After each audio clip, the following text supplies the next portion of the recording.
सिया, क्या कर रही हो? नीचे मम्मी जी आवाज़ दे रही हैं। तुमने सुना नहीं? प्रेरणा अपनी देवरानी के कमरे में आकर बोली। वो भाभी, कुछ नहीं, मैंने ध्यान नहीं दिया मम्मी जी की आवाज़ पर। सिया अपनी हरकत पर झेंपते हुए बोली और बाहर की तरफ जाने लगी। रुको सिया, यहीं बैठो। प्रेरणा ने उसका हाथ पकड़कर उसे बैठाते हुए कहा। पर भाभी, वो मम्मी जी। सिया प्रेरणा से नज़रें चुराते हुए बोली। मम्मी जी का काम मैं कर आई हूँ। तुम बताओ, क्यों अपने आप को सज़ा दे रही हो? प्रेरणा सिया की ठुड्डी पकड़कर उसका चेहरा ऊपर उठाते हुए बोली। असल में सिया, जिसकी शादी 4 साल पहले हुई थी, वो 2 बार अपना अजन्मा बच्चा खो चुकी थी और अब डॉक्टर ने बोला कोई चमत्कार ही इन्हें अब माँ बना सकता है। सिया सबके सामने तो अपना दुख जाहिर नहीं करती, पर अकेले में कभी रोती, कभी अपने पेट पर तकिया बांध शीशे में खुद को गर्भवती महसूस करती और फिर खुद ही तकिया गिरा देती और रोती। हालांकि घर में सिया का सब बहुत ध्यान रखते। प्रेरणा तो उसका बड़ी बहन की तरह ख्याल रखती है।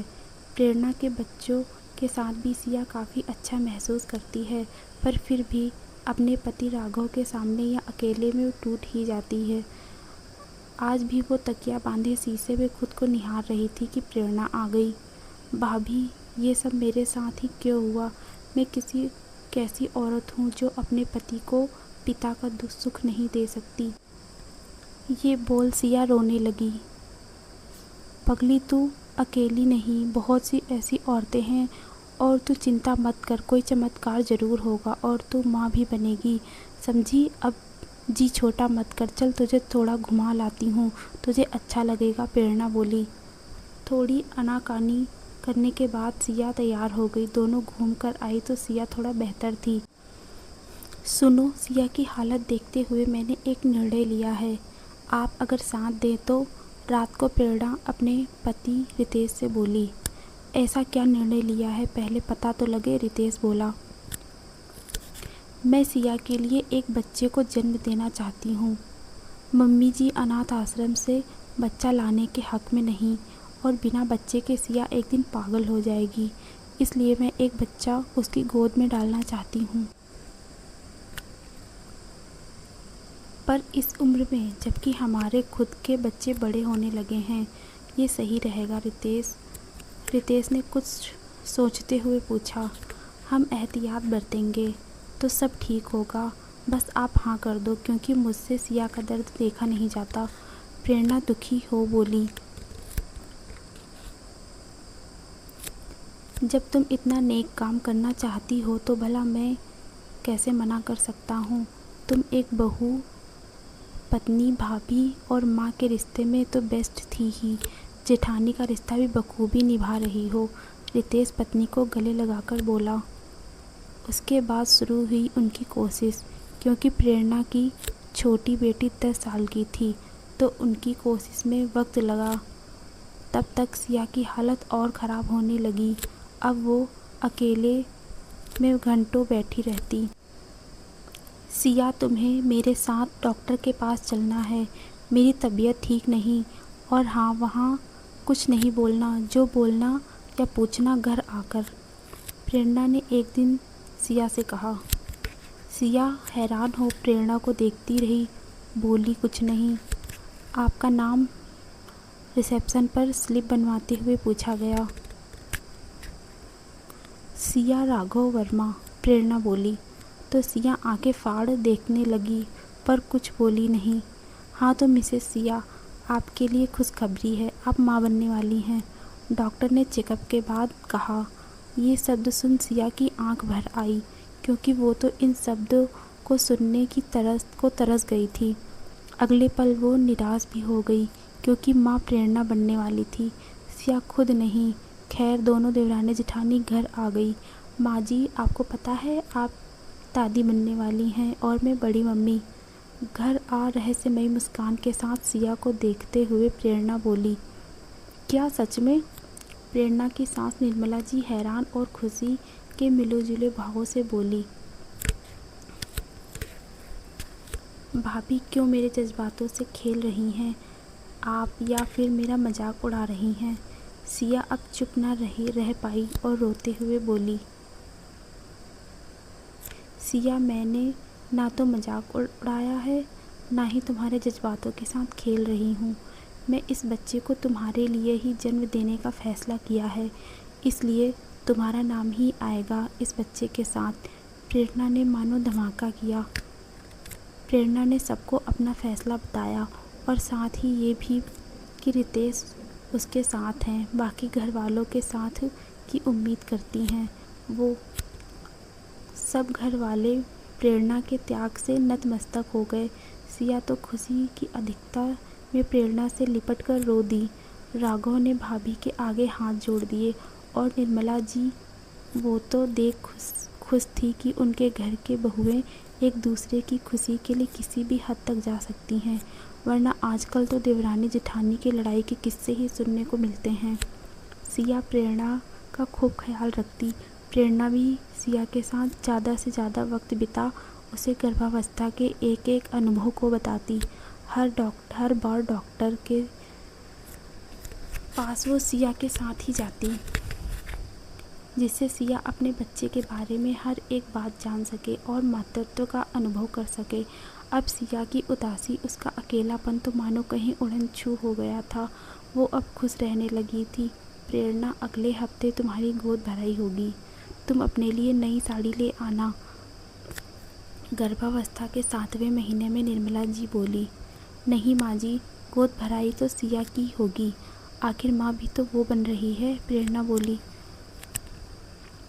पर बहू, ऐसे कैसे, आखिर बच्चे को तो तुम ही जन्म दे रही हो, निर्मला जी हैरानी से बोली। माँ जी, मैं चाहती हूँ सिया को एक पल को भी ये ना लगे कि वो माँ नहीं बन रही, बल्कि मैं चाहती हूँ वो मातृत्व के हर एहसास को जिए, इसलिए प्लीज़ आप गोद भराई सिया की ही करवाइए, प्रेरणा बोली।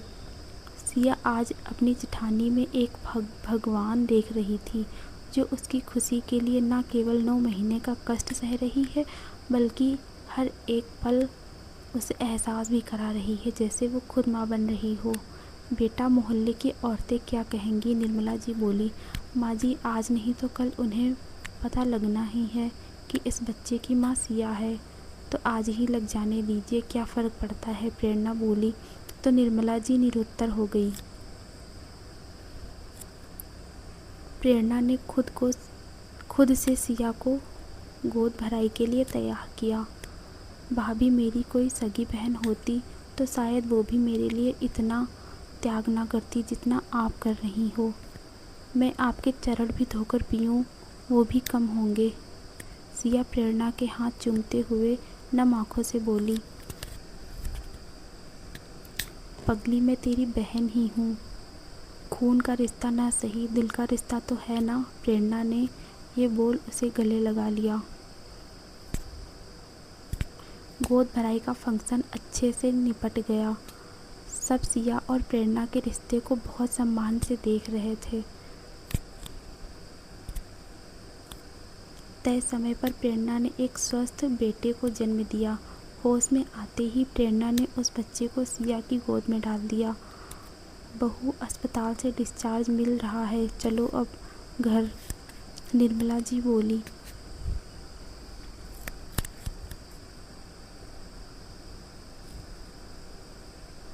माँ जी, मैं यहाँ से अपने मायके जाऊँगी।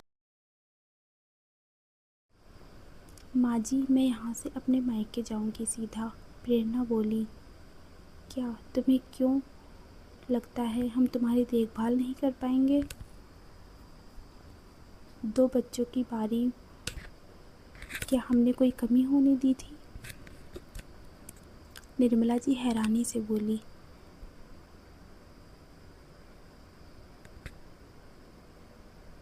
माँ जी, बात को समझिए, सिया की खुशी के लिए यही सही है। वो बच्चे के करीब तभी आएगी, अपने मातृत्व को तभी जी पाएगी जब मैं इस बच्चे से दूर रहूँगी, वरना उसके मन में एक असुरक्षा की भावना रहेगी।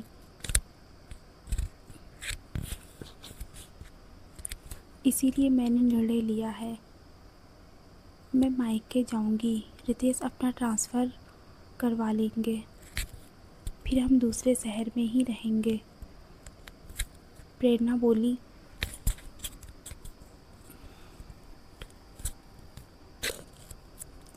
भाभी आपने यह सोचा भी कैसे कि आपको घर से दूर रखकर मैं खुश रहूँगी?